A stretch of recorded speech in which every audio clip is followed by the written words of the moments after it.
मुद्दा चाहे सामाजिक हो या राजनीतिक या फिर धार्मिक, अगर है वो आपके मतलब की तो हम जाएंगे उसकी तह तक, लेंगे जानकारों की राय।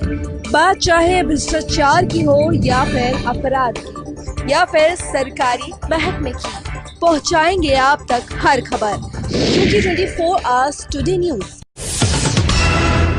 मित्रों, जैसा कि आप जानते हैं, अकबर मुगल काल का सबसे कुशल शासक और धर्म निरपेक्ष बादशाह था।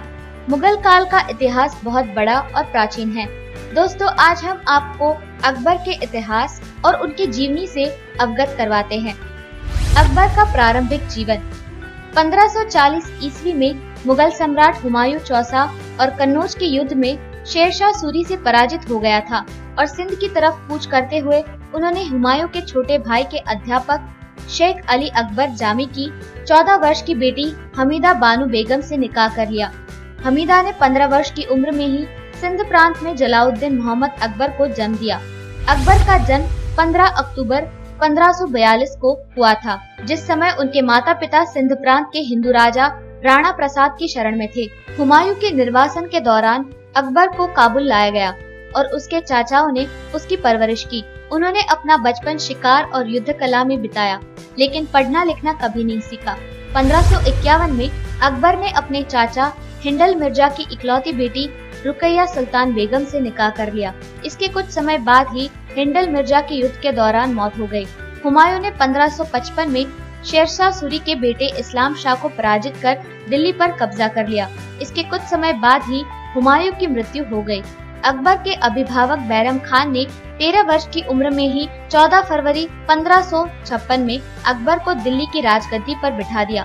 बैरम खान ने उसके वयस्क होने तक राजपाट संभाला और अकबर को शहंशाह का खिताब दिया। अकबर के सैन्य अभियान। सूरी साम्राज्य ने छोटे बालक का भय न रखते हुए हुमायूं की मौत के बाद फिर से आगरा और दिल्ली पर कब्जा कर लिया। बैरम खान के नेतृत्व में उन्होंने सिकंदर शाह सूरी के खिलाफ मोर्चा निकाला। उस समय सिकंदर शाह सूरी का सेनापति हेमू था और बैरम खान के नेतृत्व में अकबर की सेना ने हेमू को 1556 में पानीपत के दूसरे युद्ध में पराजित कर दिया।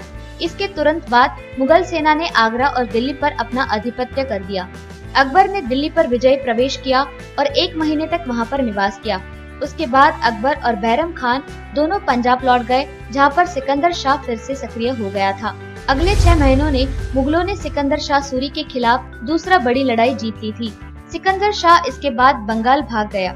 अकबर की सेना ने वर्तमान पाकिस्तान के लाहौर और पंजाब इलाके पर कब्जा कर लिया था। अकबर ने राजपूताना शासकों को हराकर अजमेर पर भी कब्जा कर लिया था और इसके बाद ग्वालियर किले पर भी सूरी सेना को हराकर कब्जा कर लिया। अकबर के शासन में मुगल परिवार की बेगमों को काबुल से भारत लाया गया।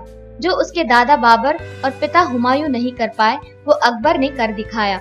1559 में मुगलों ने राजपूताना और मालवा की तरफ से कूच किया। अकबर ने अपने संरक्षक बैरम खान से विवाद के कारण उसको साम्राज्य विस्तार के लिए रोक दिया। 18 वर्ष की उम्र में जवान बादशाह ने राजपाट के कार्यों में रुचि दिखाना शुरू कर दिया। अकबर ने अपने रिश्तेदारों के बहकावे में आकर बैरम खान को 1560 में निष्कासित कर मक्का में हज पर जाने का आदेश दे दिया। बैरम खान मक्का के लिए रवाना हो गए, लेकिन रास्ते में शत्रुओं के बहकावे में आकर क्रांतिकारी बन गए। बैरम खान ने मुगल सेना पर पंजाब में धावा बोल दिया, लेकिन पराजित होकर समर्पण करना पड़ा। अकबर ने उसे फिर भी क्षमा कर दिया और उसे फिर मक्का जाने का विकल्प दिया, जिसको उसने स्वीकार कर लिया। मक्का में जाते वक्त व्यक्तिगत प्रतिशोध के चलते एक अफगानी ने उसकी हत्या कर दी। 1560 में अकबर ने फिर से सैन्य अभियान शुरू किया। अकबर के धर्म भाई आदम खान और मुगल सेनापति पीर मोहम्मद खान ने मालवा पर आक्रमण कर दिया। सारंगपुर के युद्ध में अफगान शासक बाज बहादुर पराजित हो गए थे और खानदेश भाग गए थे। अकबर ने मालवा पर अपना कब्जा कर लिया और बाज बहादुर ने कई सालों तक अकबर की सेवा की। 1562 में आदम खान का अकबर के साथ विवाद हो गया और अकबर ने उसको आगरा में अपने राजमहल की छत से नीचे गिरा दिया। उसकी मृत्यु सुनिश्चित करने के लिए उसने दोबारा आदम खान को ऊपर से गिराया। अकबर ने अपने शासन में कई नियम और कानून बनाए। अकबर के खिलाफ विद्रोह करने की काफी क्रांतिकारियों ने कोशिश की, लेकिन अकबर ने उनको मौत के मुंह में पहुंचा दिया। 1564 में मुगल सेना ने गोंडवाना राज्य पर आधिपत्य कर लिया। अकबर का साम्राज्य और मृत्यु। अकबर का अगला सैन्य अभियान बंगाल और गुजरात था। 1572 में उसने गुजरात की राजधानी अहमदाबाद पर अपना कब्जा कर लिया था। गुजरात पर अपना कब्जा करने के बाद फतेहपुर सिकरी लौटकर उसने अपनी जीत के उपलक्ष्य में बुलंद दरवाजा बनाया। 1593 में अकबर ने दक्कन में सुल्तानों के खिलाफ सैन्य अभियान चलाया। अकबर ने बुरहानपुर के आसिरगढ़ किले पर कब्जा कर लिया। 1605 में उसकी मौत से पहले उसने बंगाल की खाड़ी तक अपना साम्राज्य फैला दिया था। पेचिश की वजह से 3 सप्ताह तक बीमार रहने के बाद अकबर की मौत हो गई। अकबर की कब्र आगरा में बनाई गई है। अकबर का निर्माण कार्य। मुगल स्थापत्य कला हिंदू और मुस्लिम स्थापत्य का मिश्रण था। अकबर ने इन दोनों के मिश्रण से कई इमारतें बनवाई थी। अकबर के निर्माण का अपना अलग तरीका था, जिससे उसने भवन, इमारतें, महल, मस्जिद, कब्रें और किले बनवाए। अकबर ने सबसे पहले आगरे के किले का निर्माण करवाया था। इस किले के 2 द्वार दिल्ली गेट और अमर सिंह गेट है। अकबर ने लाल पत्थरों से 50 से भी ज्यादा इमारतों का निर्माण करवाया था, जिसमें से कुछ अभी भी और कुछ लुप्त हो गए हैं। इसमें अकबरी महल और जहांगीर महल, इन दोनों महलों को एक ही तरीके से बनवाया गया है। इसके बाद उसने लाहौर का किला और इलाहाबाद का किला बनवाया। उसकी स्थापत्य कला का सबसे सुंदर नमूना फतेहपुर सिकरी था, जिसे उसने अपनी राजधानी बनाया था। इस वीरान जगह को पूरा करने में अकबर को 11 साल लग गए थे। इस शहर को उसने 3 तरफ से दीवारों से और एक तरफ से कृत्रिम झील बनवाई।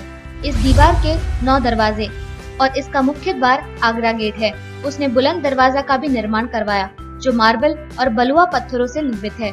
दीवाने खास भी इसकी प्रसिद्ध इमारत है। अकबर ने गरीबों की मदद करने के लिए कई सरायों का निर्माण करवाया। इसके अलावा कई विद्यालयों और इबादत करने की जगह का निर्माण करवाया। तो दोस्तों, ये थी जानकारी अकबर के इतिहास के बारे में और उनके जीवनी के बारे में।